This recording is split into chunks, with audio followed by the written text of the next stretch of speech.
Johannes Schmidt from the Karlsruhe University of Applied Sciences. One question concerning the increase of industrial policy measures. What's the definition of industrial policy measure used in this graph? The graph by Roderick and et al. How do they define that? Is it subsidies or what falls on this category? And one question to Peter Bofinger. The triangle on the trilemma on growth strategies, where does China stand? Which strategy did it use? Thank you very much. We collect, I think there was one clarification questions. There are two. There's one over there and one over here. All right, thank you. My name is Freeman from the University of Johannesburg, South Africa. My question I want to ask based on your presentation on Brazil, and thanks for that presentation. So given that Brazil belongs to the G20, to the BRICS and the Mercosur, what can you comment with regards to the synchronization of the different policies at national level vis-a-vis the policies which are initiated at the different member states? Are all of them going to be effective, or there are sometimes gaps and loopholes with regards to the implementation of these policies, which should ultimately lead to industrial development? Thank you. And there is over here a clarification question. Just behind you. I'm André Nassif, I'm a Brazilian economist from Rio de Janeiro. Congrats for all the talkings. I'd like to ask Mr. Dosi, especially, I think that your scenario is very terrible. It's a Blade Runner scenario. Before this happened, I'd like to have my desk managed by Swiss doctors. Okay, but I'd like to ask you if first, do you think that artificial intelligence should be regulated? And if so, this could minorate some artificial intelligence. If should be regulated, if so, this could minorate a terrible scenario in the future. And second, we know that we unfortunately had two world wars, and permanent crisis between the two world wars to have a more regulated economic system, a true Bretton Woods system. Do you think that we should have a terrible scenario again for convincing politicians, especially from the central countries, to regulate it, the capitalism system? Thank you. Thanks. Now, is there any clarification? Okay. Clarification? Okay. Hello, Thibault Laurent-Joie, University of Aalborg. In the first presentation, what was meant by something called the pocket size? And there were 4 approximately equivalent size. Thank you. Okay, now it's time for the responses. Should we go with you first? Okay, the policies I have in the second graph. I showed what they were counting. So there were some subsidies, there were import barriers, there were public procurement policies. So they counted many different levels. That's why it comes to that number of 1,000, or I don't remember exactly the numbers, but the figures were in the second chart. I showed exactly what they're counting there, and how they counted. I must. I'm not sure exactly how they counted it for. It's subsidies for each sector, or if they counted the amount. I have to check this. I'm not sure. So this is something that I had to clarify. The pocket size was just the amount of money that have been announced in some projects. So if we take IRA or CHIPS Act, and we are just counting the amount, Green New Deal from European Union and China 2025 agenda, they have some kind of amount. So the idea of pocket size is the amount of, and I think this is the slide when he's saying that Europe has to increase public debt in order to have innovation. That's basically the idea. How much money each country has in order to be able to do industrial policy. And since we have a very fiscal, a tight fiscal scenario, then we have a much lower pocket size in the sense that we don't have as much money as we would like to. And just the clarification, I think the G20 question is less clarification and more of, I don't know if answer now or should I answer later or should just answer the question that he asked about the national initiatives versus the joint initiatives from, should I answer now? Okay. And it's very good coming from a South African because South Africa will actually be the next president of G20. And for Brazil, it's very interesting to have Indonesia, then India, Brazil, and South Africa in a row. So 4 global South countries in a row discussing G20. But usually, there are some very interesting things in G20. For instance, we are able to discuss a taxation for billionaires, an international taxation for billionaires. We are discussing an alliance against hunger. But it's very difficult to discuss specific policies, like industrial policies, for instance. But one thing that we discussed, and then something that we want the South Africans to take in, so that's I'm using your question to ask you to help us. We had a side event on this called States of the Future.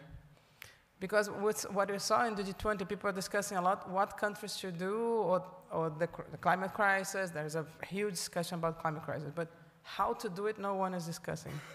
And how you have policy space to do it, how you discuss macroeconomic policy in order to allow you to do it. No one is discussing this. People just discuss what we should do, but no one's discussing how to do it. So I think from a developing country perspective, an emerging country perspective, this is very important. Otherwise, we never have, and that's the pocket size idea. We will never be able to have enough resources. And the hardest of the discussions in the international scenario is who pays more. So even for Fighting Hunger Alliance, it's very difficult to have countries who don't have that much of a problem of hunger financing a hunger solution. And we know that it will be impossible to fight hunger in the world if you don't have the richest country financing much more. The same thing about climate change. So I think this is very important, the discussion of how to do it, how to have policy space and policy and resources to do it is very important. So this is something that South Africans should take into, we really eager that South Africa would take this also into consideration in order to have a more global South vision on the how to do things and not only what to do. Yeah, I was asked about this growth trilemma, and I wanted to show that China was able to overcome this trilemma. So they were able to strongly support national champions, they were able to generate growth, and they were able to avoid inflation. I think that's the trick. Of course, in the more recent past, they have problems with financial stability as far as the real estate sector is concerned. But overall, if you take this performance in terms of inflation, in terms of exchange rate stability, in terms of current account, it's remarkable how China had been able to combine this very strong increase of bank credit, bank loans, with this macroeconomic stability. And I think that's only possible if you get the funds into productive investments that increase the production potential and do not just lead to inflation. Maybe a word about the pocket size. Of course, you have to see it relative to GDP. And as I said, my problem is that relative to China and to US, Europe is not fully using its pocket size, and above all Germany. I think Germany is a country, I think we would be able to have huge investment programs. Right now, our debt to GDP ratio is 60%, which is among the far lowest among all the G7 countries. So if we would say, okay, let's take 1 trillion of euros, our debt to GDP ratio would increase to 85%, assuming that it does not generate any growth. It would still be far the lowest. So we could be able much easier than a country like Brazil, which is much more on a foreign exchange pressure, or Italy, we would be able to do a lot to get our country growing and to get out of the trap. But unfortunately, we have this mental problem that we think our most serious problem is our public debt. That's where we are stuck. Thank you. Well, regulate AI, I don't think that even regulating it is enough. Because AI, the use of AI, the generation and use, is essentially a huge information handling question. And we know from Harrow onward that there are increasing returns, there are indivisibilities, there are non-rival use, etc. So, I mean, do you want to split Google to say Google analyzes all the words that from A to N, and another one analyzes all the words from M to Z? Obviously not. I think you need the public to control AI. And the necessary, if not sufficient condition, is to have a European cloud. I mean, now all the information is stored and handled by American multinational. Incidentally, this is not in the Draghi report, because the Draghi report is, especially the second part, is the actual laundry list made by the European industry, literally. And in the laundry list, there is not the cloud, of course. This is fundamental, I think. Now, do we need a war to convince politicians of regulation? Wars are not even enough, because World War I was not enough. I mean, you had World War II, but don't forget that World War II was also won by the Soviet Union. And the 30 glorious years were allowed by the fear of capitalism. I mean, the Soviet Union has been an enormous blessing for the people that were not under the Soviet Union, for the others. I mean, think of the inequality, of the ratio of the salary of a CEO in America to the workers. If you had the same ratios today, that is sometimes 3,000 to 1, even the American worker would have become communist. There was a discussion in the US between, say, the more left-wing and the less, more right-wing. Should the ratio be 30 to 1? Should the ratio be 40 to 1? Now the ratio is 2,000 to 1, 3,000 to 1.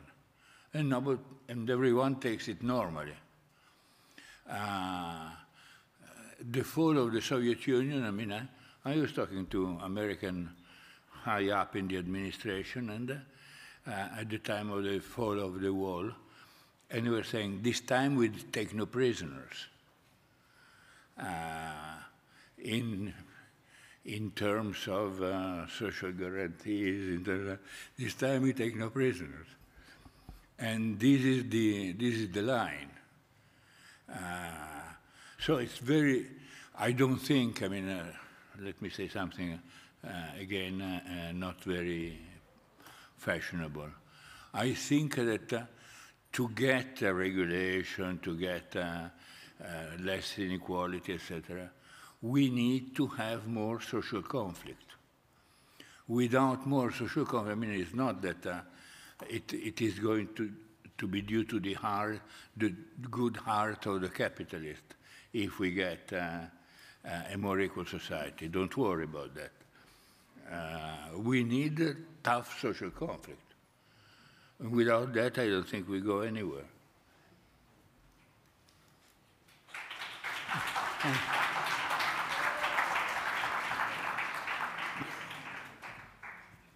Okay, thank you very much for the questions so far. Now we go to the second round, which is more the comments and discussion questions.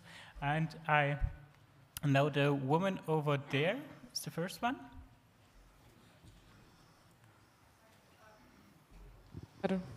Hello.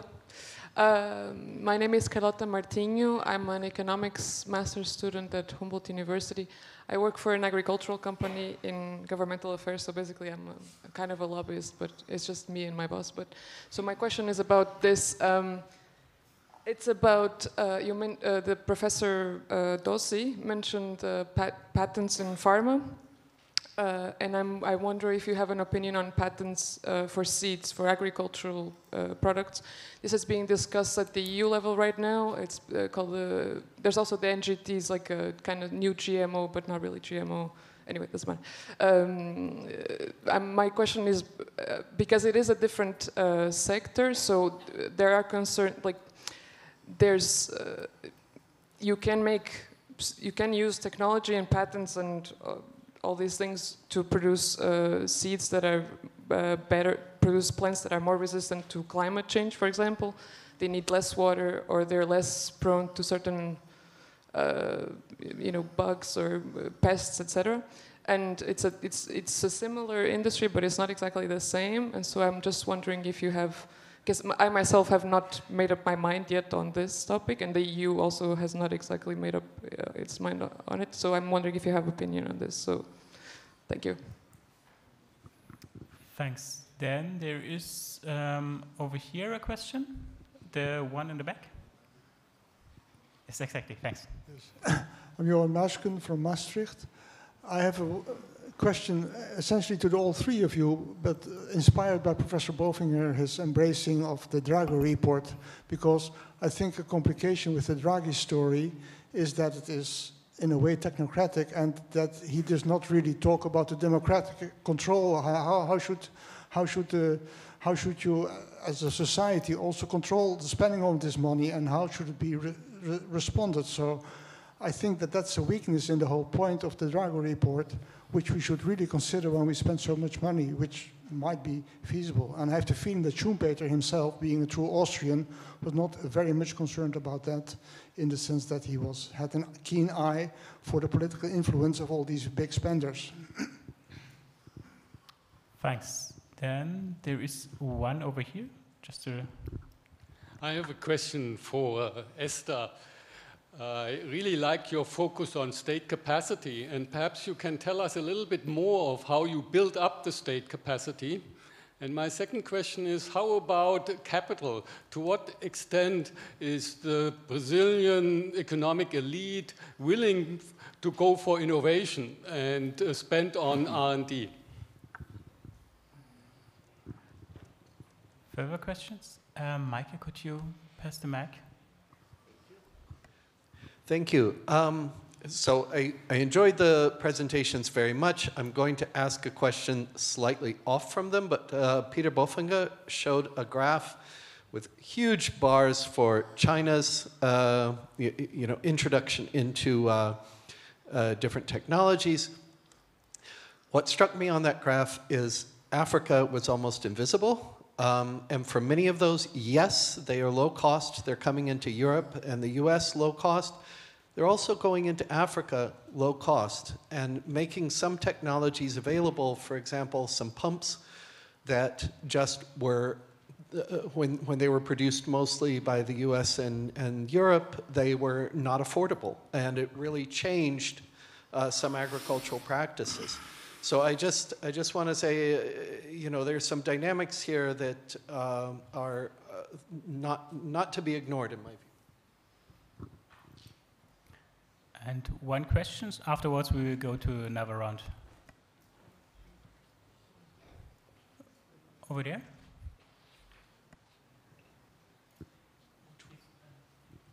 Just in the back. Hi, I'm Lucas. I'm also an economics student in Berlin. And my question is maybe also to all three of you. Do you think it is possible to have something like Schumpeterian innovation, full employment, and only a decent amount of inflation? Okay, now the first round of responses.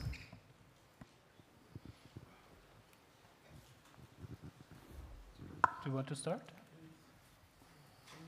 Yeah, so can we have kind of Schumpeterian policies and a decent amount of inflation?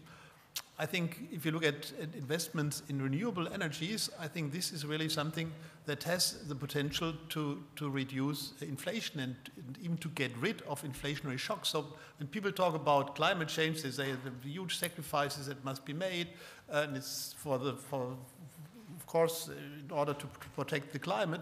But we can also say it present in different ways. When we invest in climate change, when we get rid of the fossil energies, we get our economies much more stable, because what has disturbed our economies most in the last 10, 30, 40 years were these supply side shocks coming from energy prices, from OPEC and all that stuff. And if we get rid of that, and I think that would be a part of my Schumpeterian story, let's produce our energies by ourselves, we get rid of them, so maybe we get a much more stable macroeconomic development than before. What about the democratic control with the Draghi report? Well, in my view, this is something that should be done in cooperation with the European Parliament and the European Commission and the European Council to develop an innovation program for Europe. And if it's done like this, there would be also the democratic control.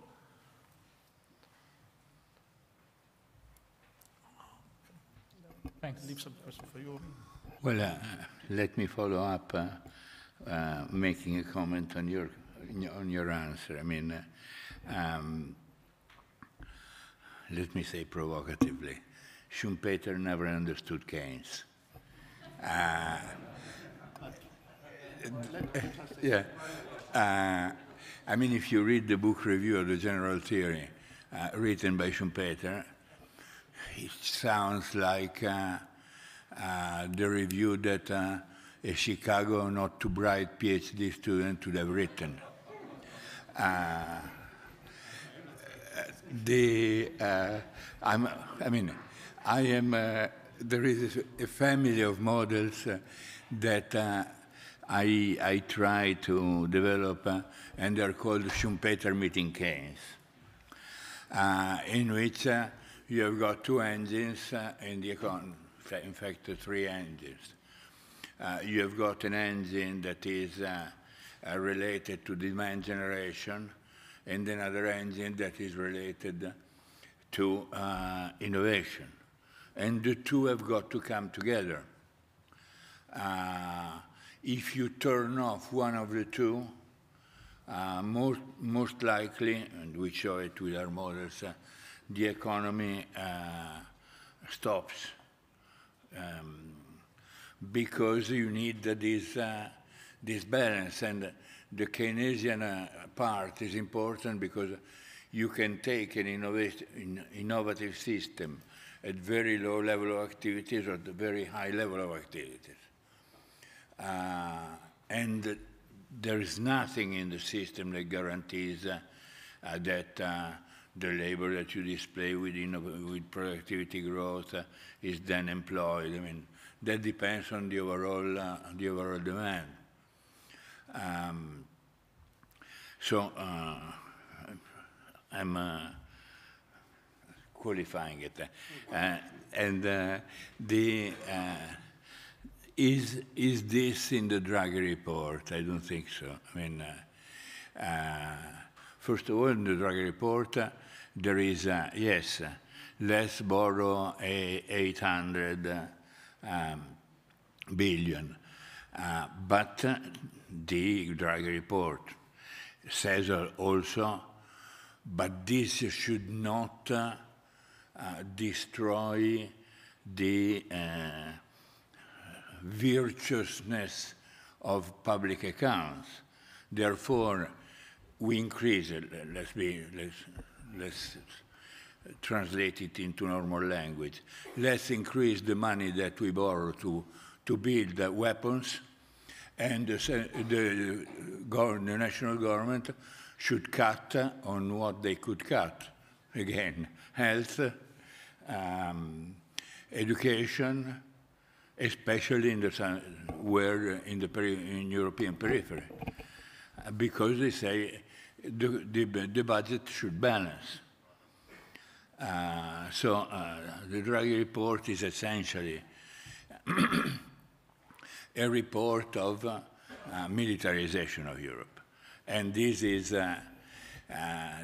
clear from the instruction of Ursula von der Leyen to the future commissioner. She's not as sophisticated as Draghi.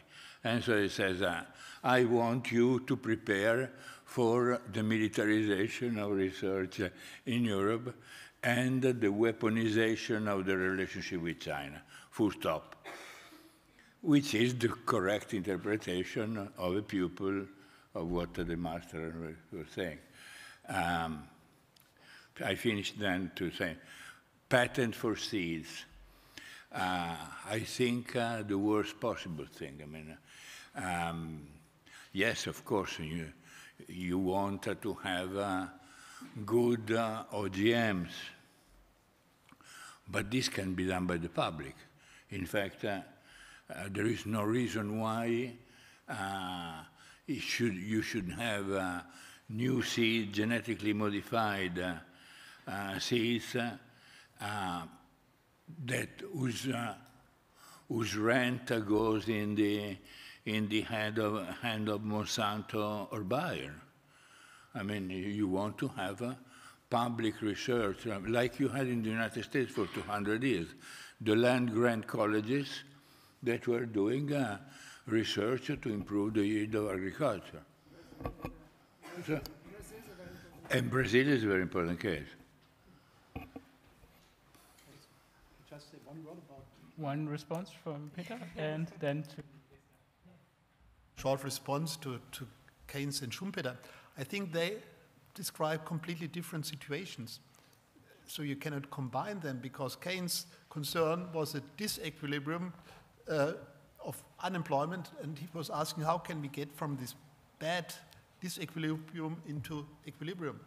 Schumpeter's approach is we are in an equilibrium, which is working nicely, but how can we improve the situation by getting from this equilibrium in a better equilibrium and creating a disequilibrium in order to get to a better equilibrium. So I think it's completely different approaches, and as far as the criticism of Schumpeter of Keynes, I think Schumpeter criticizes Keynes in the general theory because he does not really understand the function of banks and of the financial system. And if you look at the general theory, you find nothing about banks.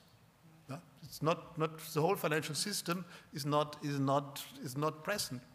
And so I would say that Schumpeter understood much more of the financial system than Keynes, but that's maybe. Well, unfortunately, I also work in the line of meeting Keynes and Schumpeter, so I will still continue this discussion. That both he was my advisor, not for a simple reason, but it's also to say that Keynes didn't have the financial sector in the general theory. Will be a huge discussion. But bank is absent in the general theory. No, it's absent as you might not find the word there, but if you take the paper that he published 1 year after, he only talks about banks. It's like 1 year after. So he was trying, because the whole problem of the general theory is he was trying to write a book in order to change the economics. So he tried to do it in a way that people would be nicer for his audience to read. So he was trying.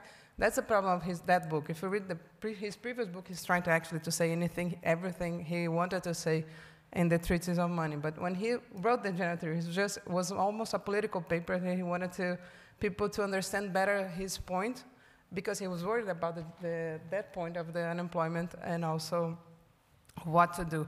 But if you take the papers that he wrote right after, especially discussing with Hicks, he's already talking about banks, credit, and all of that. And my supervisor in Brazil, which is a very good friend of Giovanni as well, he keeps saying that general theory is the pre-dynamic part of the theory, and you need to put Schumpeter together so you have the whole thing. So, well, this would be a huge discussion, but it's a very interesting discussion. And your next slide was public finance on Schumpeter. I was very interested about that, because I think this could be, it's a way of putting Keynes and Schumpeter together as we try to do it. This is just another, no, you can put it later, I think. But I was just saying that this is something very important to discuss, because, when I just finished my PhD, we had a Schumpeterian society meeting in Brazil. And Dosi put me in the main table with Richard Nelson just to say this. We have to put demand and supply together, otherwise you won't have the whole story. So this is something that we've been discussing for many, many years. So that was just, if you want, do you want to comment on that? Or? So that was a slide that I skipped, but it shows, in my view, a framework for getting Schumpeterian, Keynesian theories together. So you can say you have this real analysis, which is a neoclassical theory, where the government debt is mainly a form of destroying excess savings. You have and you have the monetary analysis for unemployment. That's, in my view, the Keynesian approach. Government debt reduces unemployment. You have the full employment approach. And then the Schumpeterian approach is government debt finances innovation by a reallocation of existing resources. Okay. So that's kind of the way you're putting one can structure it. Okay. Even I would say that this is the discussions on the stage are really interesting. I would like to get more involved with the audience. We'll just so then I will not comment on that. I can comment on that during dinner or. But just to talk about the patents on seeds, I totally agree with Giovanni. Especially in Brazil, we have the opposite problem because we had a state-owned company who actually did all the research, developing many things, and we're able to have, we're growing now, we are growing in the part of Brazil that no one thought was able to be agricultural part, which is the center of Brazil. But what's happening in Brazil, we have all the public funds on agricultural research, but the companies are actually having the profits. So this is a big discussion of public funding of research and who gets the revenues from that. So I totally agree with Giovanni with the patents of seeds from companies, but how if you public fund, at the end, who's going to grow? It's private companies. So how they going to get money out of the public funding research, which actually happens in any sector, but in Brazil for agricultural sector, this is very important. In terms of democratic controls, if I understood the question, I'll just comment one thing that we are very worried about is not the opposite, but I think it's related to your question, is that the way the world is going to, we have a challenge on democracy. So if you continue going as in the pattern that we are going to, they will have, and that's happening everywhere. Why you have, well, so many not democratic people with that speech, which is not democratic, winning elections and things like that, is related that people are actually, with the increasing inequality, people are just looking for something to save their lives, let's say it like this. And for us, we are discussing this. We are launching a research in a public administration meeting in Brazil this year, which is called, what's the name of the? Yes, State, Democracy, and Inequality. So just to say this and the increase of inequality and the polycrisis we are discussing here, actually it's going to which is more similar to the First World War than to the Second World War, as Giovanni was mentioning before. Well, the main question to me was how to build state capacity. Okay, this is $1 million questions, of course. What we're trying to do is to change the instruments that we have. So in our ministry, we have personnel management, and we are focusing on hiring better. We are focused on training, and especially changing their mindsets, because the Brazilian public workers, although they have stability, they work for the government, they were trained in a neoliberal state. So they have a neoliberal mind. Not all of them, of course, but most of them.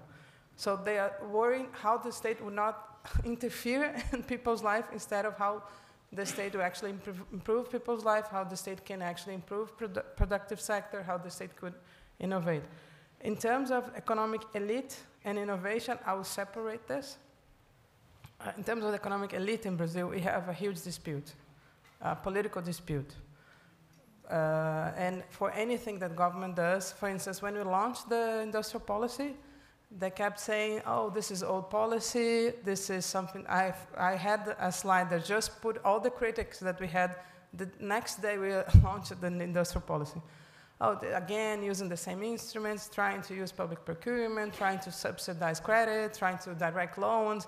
This is old policy. No country does that. This was the question. This was how the political elite in Brazil responded, economic elite in Brazil.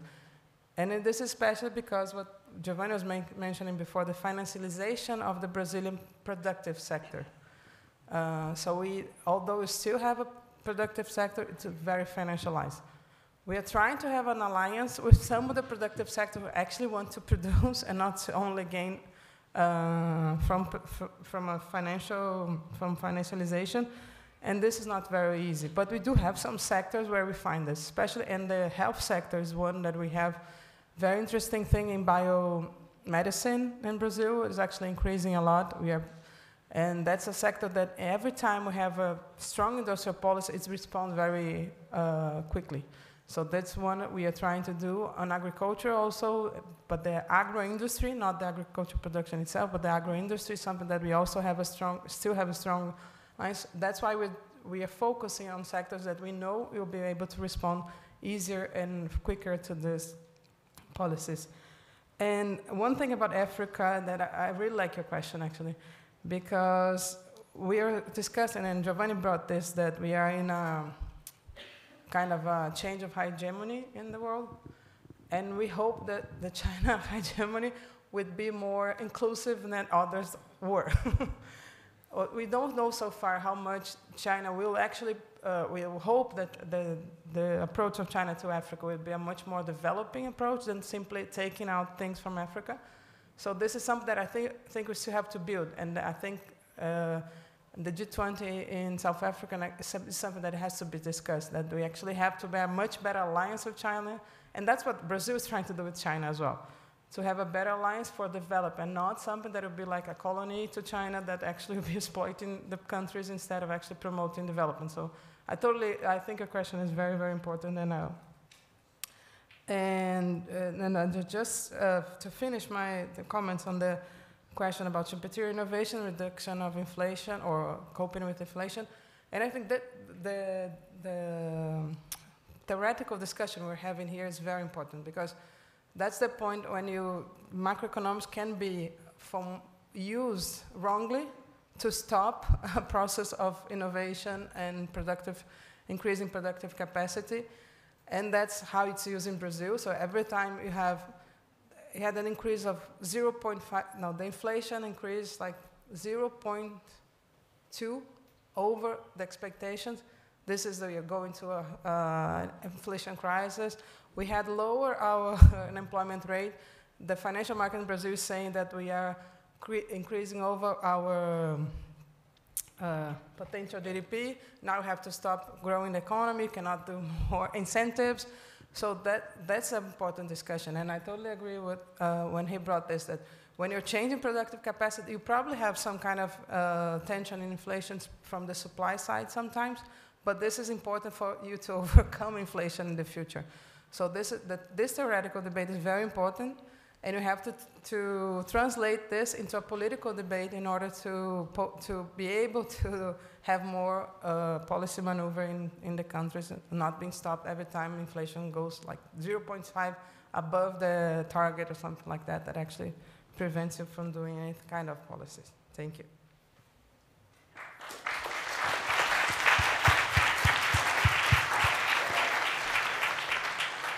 Thanks a lot.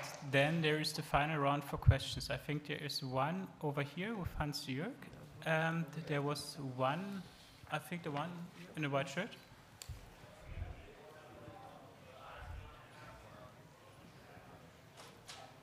Hans-Jörg, the one in the blue shirt. Blue shirt? I think both of them. Hans-Jörg here. So thank you for the nice presentations. I have a question to the Brazilian presentation. Actually, two short questions. The first question is, do you discuss, your fiscal space is not very big. Do you discuss to use tariffs because they are cheap, they don't cost you something, they even bring revenues? And do you discuss local content rules for foreign direct investment? And my second question is to ask again about the capital fraction. To which extent is foreign capital a problem for industrial policy? Because I know there's a lot of FDI in Brazil. Is this now a problem, or how is the foreign capital fraction responding to industrial policy? I also have a question to Esther. You had a list of factors that should explain why your manufacturing sector is declining. And I was missing two words in this list, namely Dutch disease. It's called Dutch disease because it was the first time documented in the Netherlands. We had a very successful export of natural gas that drove up the exchange rate of the guilder, and then we lost lots of export markets, got a cheap import penetration, and that was destroying jobs and industries. And you have Petrobras, huh? Petrobras, is it called Petrobras, your oil company? Petrobras, yes. You might have, my impression is you have a similar problem, a kind of Dutch disease in Brazil. And there are ways to deal with, but that should be talked in detail. Okay. Thanks. There was one behind. Jalal Kanas from Qatar University. I want to ask two questions. First, related to the Schumpeterian one, because if we looking at Schumpeterian only from national perspective, like the question in Germany, for example, you have a lot of other structural problems, like demographic problem, which means I don't think a solution like only Schumpeterian or Keynesian will be solved without looking at a holistic approach for whole Europe as a whole. This one. The second one, it's like with the change of the global order now, which we are seeing and witnessing, especially with the Russian-Ukrainian war, then you have the China-US conflict. I don't see where is the future of Europe here, with also geopolitical tension in the Middle East and everywhere happening. So where do you think the future of Europe without working, for example, with the BRICS and the Global South, which again, that will foster innovation and also more coordination, especially with the problem, again, with the demographic problem that Europe is facing. Okay, and there was just, if there's a short question, is it a short question? Yes, okay, then over here. Thank you very much. My name is Gabriel Santos Caneiro. I'm a PhD student at the Escola Superior Universitária USP. Well, short question, very directly. So developed economies are starting again to do industrial policy. Developing economies are also starting to do against industrial policy. How to avoid the zero-sum game, especially in the context of the ecological transition that everyone has to succeed, right? So more precisely, which are some aspects you think is important to incorporate in the new industrial policy to avoid or ease the zero-sum game? Thank you. Thanks. Since we have to move out of this room at 8, this was the last question, and I would give an opportunity to respond, and afterwards we may have a talk too. Who wants to start? Giovanni or Esther or Peter? I can start.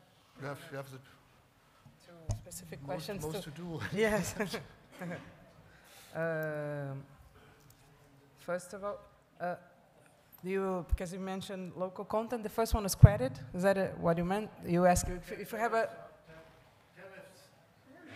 tariffs. Oh, okay, tariffs. Yes. Okay. Yes, we do have a reduced fiscal space because, in part, because of our own fiscal rule, we have imposing ourselves a more constrained fiscal space. But it's also, we also have a very open financial market in Brazil. So every time we have some kind of questioning the policies, you have the exchange rate going up very fastly, and then you have to respond to that. This have an inflationary impact. So the fiscal space become tighter because also how much open our capital market is. So that's opposed to China, for instance, that was able to grow a lot with a very closed capital market, which actually allows you to have a much more policy space. So, and we do use tariffs, Although we have signed many international agreements, so the capacity to use tariff is not as much as we had. But as soon as President Lula went into power, he raised some tariffs that were lowered by the previous government to go into a more open commercial policy in the previous government. And we do a lot of local content. And going to the Dutch disease, I mentioned commodity boom. So the idea was the idea of Dutch disease. But the Petrobras in Brazil is not the main problem. We did have two main problems related to Dutch disease. One was very high interest rates that actually attracted a lot of foreign capital, putting our exchange rate low in order to control inflation. So our main Dutch disease was through a low exchange rate, or very appreciated exchange rate, which actually gave us a loss of competitiveness compared to other countries. But much more related to controlling inflation via increasing interest rates in Brazil. But Petrobras, because we have a very important local content, we used to have a very important local content in oil and gas investments, Petrobras actually had to buy from local production. So when Petrobras increased its investments, mainly around 2008, 2009, after we found out the pre-salt oil in Brazil, actually the ships in Brazil, the production of ships in Brazil increased a lot. Production of many parts in the chain of oil and exploration was built in Brazil, and that actually helps us to industrialize because of the local content policies. And another important local content policy that I mentioned was BNDES, our National Development Bank, that had before a lower interest rate compared to national interest rates. And in order for you to access this long-term financial credit with low interest rate, you had to buy local. So both local content policies were very important to maintain a level of industrial production in Brazil.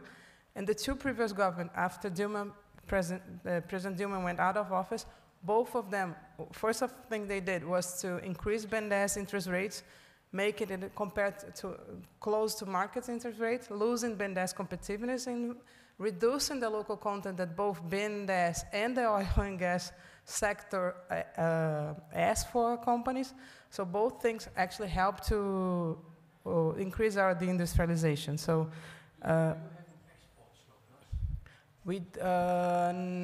yes, now we do have an export surplus, but depending on the country, of course, but our export surplus is more commodity-based. We have a totally deficit in manufacturing industry, but the surplus with the use also agriculture. Where we have a much more Dutch disease in the agricultural sector, less than in the oil sector, because of the local content policy. And the zero-sum game, how to avoid it? It's not easy. That's my main concern, actually. It's not easy, and I think it's related to, well, we are now in a point that reindustrializing countries is important in terms of having better jobs, as almost any country is discussing this because of democratic reasons also. But we have a much greater problem, which is avoiding the climate crisis. We're already in a climate crisis, of course, but avoiding that the world will collapse. And if we don't have some kind of international consultation, if we don't able to have, which unfortunately I'm more agreeing with Giovanni, it's not easy to have, but if we don't have, then the zero-sum game will be worse, because actually we will simply collapse the capacity of producing anything in any country. But it's not an easy question, and it depends on how this multipolar world will actually evolve in order to know if we're able to cope with this. Excellent. It's on, yeah. So I'm not so sure whether the zero-sum game is such a bad thing. Because if you look what's happened in China, so they paid huge subsidies for renewables, and as long as the results of the subsidies are available to the whole world, it's not such a bad thing. So we get now solar panels at extremely low prices, batteries at extremely low prices, and think we can criticize China for subsidizing this, but on the other hand, you can say, congratulations, you are saving the world's climate. Because prices have become so cheap And I think that's the only way to save the climate. You cannot do it with regulation. But the only way to save the climate is to make the renewables so cheap that it is the cheapest solution. And I think this way China has done a good job. And so if they're all countries are trying to find better technologies, as long as the results are then available for the rest of the world, it's maybe not that bad.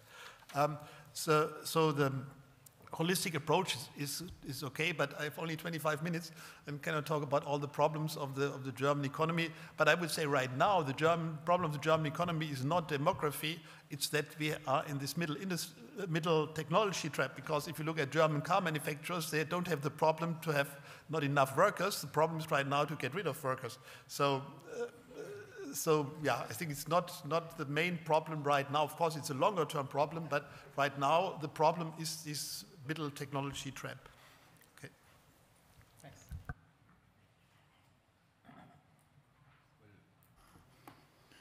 Some comments on zero-sum game in industrial policies. I mean, it is true that if you use so-called industrial policies in a strategic fashion, this is likely to have some zero-sum game.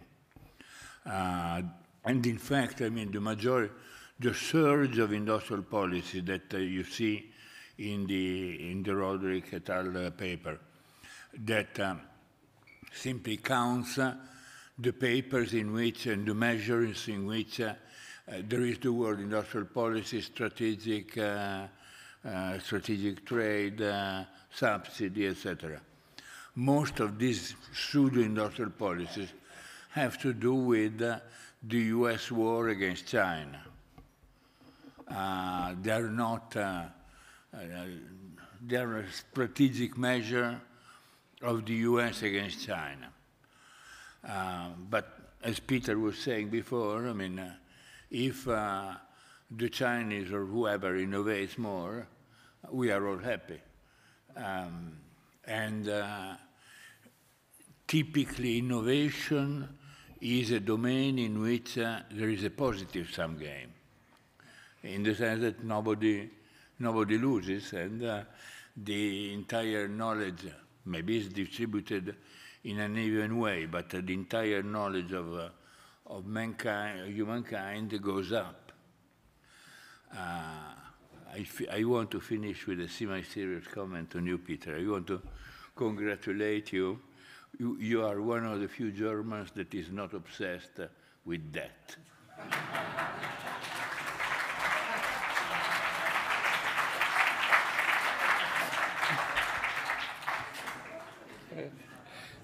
That's what Peter is known for many years of fighting against ordoliberalism and the obsessivity with that. Thank you very much for the presentations. Thank you very much for the questions. Unfortunately, we have to close the discussion here.